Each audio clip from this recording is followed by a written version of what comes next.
किंवा कायमस्वरूपीचे मोठाले वकील त्याच्यात देणार.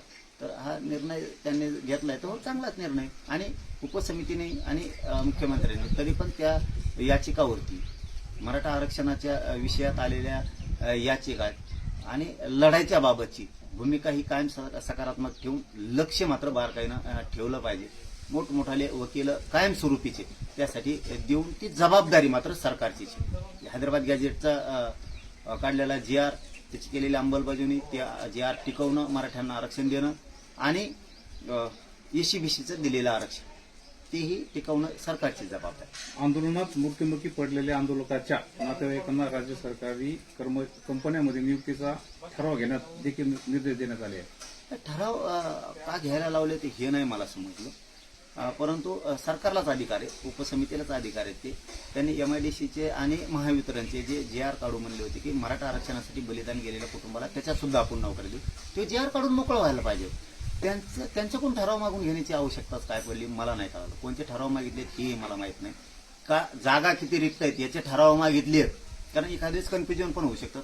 तसं केलं असेल तर ती चांगली गोष्ट आहे की जागा किती आहे, एकूण राज्यभरात आपल्या MIDCत किती आहे, महावितरणमध्ये किती आहे, याचा जर ठराव त्यांनी मागितला असला द्या म्हणून तर ते ठीक आहे. परंतु त्यांना ठराव करायला लावायचं काही संबंध नाहीये. राज्य सरकारनं किंवा मंत्रिमंडळाच्या उपसमितीनं विखे साहेबांनी उदय सामंत साहेबांच्या माध्यमातून, ऊर्जा खातं ज्यांच्याकडे असेल त्यांच्या माध्यमातून की हे दोनही GR काढायला पाहिजे की मराठा आरक्षणासाठी बलिदान गेलेल्या कुटुंबाला आता आम्ही शैक्षणिक पात्रतेनुसार त्यांना MIDCत नोकरी देतोय, महावितरणमध्ये नोकरी देतोय. काय झालं, ST महामंडळात दिल्यामुळं शिकलेले पोरं गटर काढायला लावले.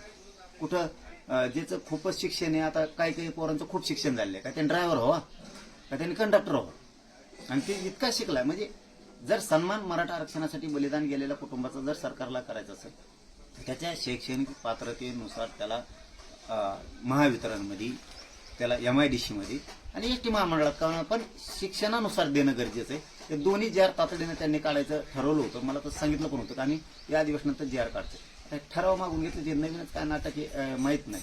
परंतु उदय सामंत साहेब असतील आणि उपसमिती असेल यांनी MIDCचे आणि महावितरणचा मराठा आरक्षणासाठी बलिदान गेलेल्या कुटुंबासाठी तातडीनं GR काढला पाहिजे.